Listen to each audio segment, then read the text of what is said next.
Ano kasi babe, huwag kang mabibigla sana sa sasabihin ko ha. Kailangan ko lang kasi itong gawin. Ay, sabihin mo na nga. Pinapakaba mo naman ako eh. Isang agency yung pinuntahan ko sa may Pasay kanina. Ah, agency? Anong agency? Oh, recruitment agency. Recruitment? Teka. Nagbabalak kang mag-abroad?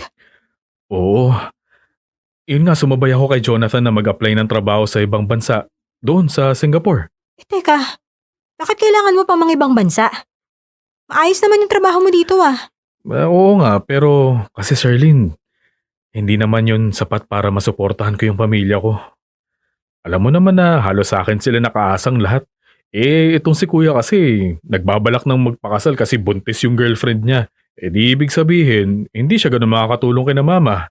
Babe, alam mo naman na nag-aaral pa yung bunso kong kapatid, di ba? Alam ko naman yun. Pero, hindi naman ganun kalaki ang gastos nyo ah.